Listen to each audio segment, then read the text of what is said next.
video. I am Julie with Balance Life with Julie, holistic nutritionist and certified health coach.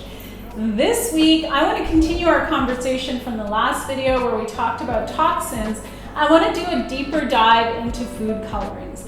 Most of us are exposed to so many toxic chemicals that it would probably literally take me days upon days to dive into all of those different chemicals.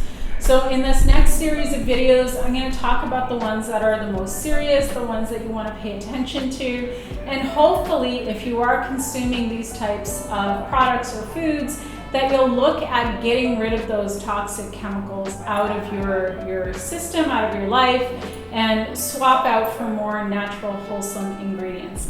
So I did a post last week where I shared that the average person is exposed to 700,000 different types of chemicals. And those chemicals can come in a variety of things. Everything from food, that's usually where most people are exposed to toxic chemicals, but everything from food to cosmetics to products that they're using to clean their home or their laundry, air fresheners, which, I mean, I'm always surprised that people still use air fresheners, but air fresheners and even perfumes and personal body care scented products, those types of things. But today, what I want to dive into is food colorings.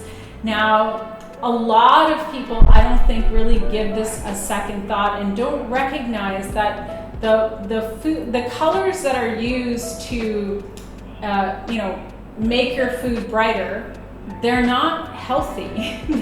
And some of them have been linked to some very, very serious things. Now, for some of the food colorings, they haven't done extensive tests on humans, but they've done animal testing. I personally am not a fan of animal testing for a number of reasons. The first thing is that it's incredibly cruel. And the second thing is that oftentimes what has been found in animals doesn't necessarily correlate to humans. And so these are things that you want to be aware of. Now, when it comes to overall health and well-being, right? What causes illness and disease in the human body? There are genetic things that can happen. There are genetic abnormalities that can happen to create certain types of conditions. But in 95% of the human population, most of the illnesses that people are subjected to are completely avoidable because they're diet and lifestyle diseases. So it is a combination of a lack of nutrient density, chemical toxicity, and ongoing stress that contribute to various illnesses and diseases in the human body. And so what we want to do with our daily nutrition and lifestyle is address each of those factors. When it comes to nutrition, we want to increase nutrient density and make sure that we're getting adequate nutrition. When it comes to chemical toxicity, we want to reduce our load. When it comes to stress, we want to manage our stress levels. And stress can come in the form of chemical toxins. It can also be emotional, mental, psychological. It can be physical stress, like if you hurt yourself in some way, if you fall, you break a bone, that kind of stuff. But these are all things that we want to be aware of, and we want to work really, really to the best of our ability. We want to work on balancing the different systems in our body using diet, lifestyle, stress management, and reducing toxic load. So a lot of these food colorings are used in cereals, soda pop, candy, baked goods, and I think a lot of people don't actually give it a second thought. I know for myself personally, I didn't pay attention. I didn't start paying attention until I started really researching nutrition and looking at my own diet and wanting to improve my own health. That was when I started to pay attention. And so now when it comes to food colorings, I avoid them altogether. I don't consume them ever because all the foods that I eat are natural. They are as close to nature as possible. They're organic. So let's start with blue dye number 1, which is known as brilliant blue. In animal studies, it has been linked to tumors in mice.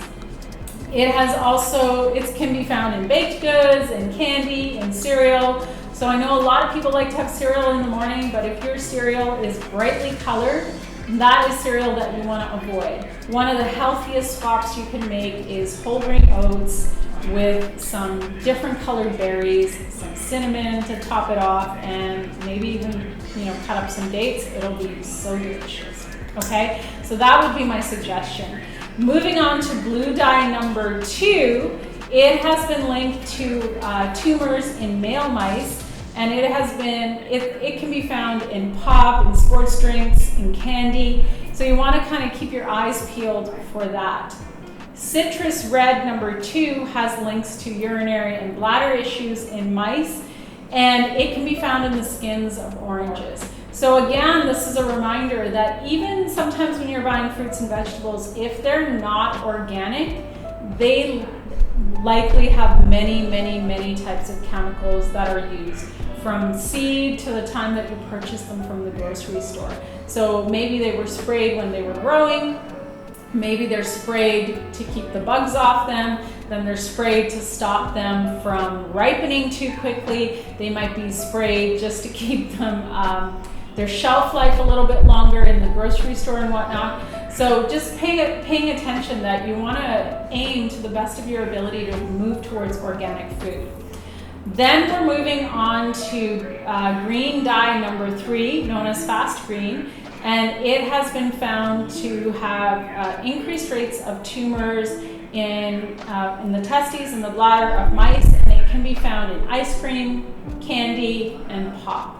So again, the foods that I'm talking about repeatedly, these are highly, highly processed foods, right? They are processed foods, and generally if you avoid consuming processed foods, you can avoid most of these food colorings. Moving on to red dye number 3, recognized in 1990 by the FDA as being a thyroid carcinogen in humans. So that's really, really serious. Thyroid carcinogen. If for a lot of women who have thyroid issues, I would say it would be really, really important to pay attention to the foods that you're eating always, but really pay attention to, if you're having processed foods, what types of food colorings are used in those foods.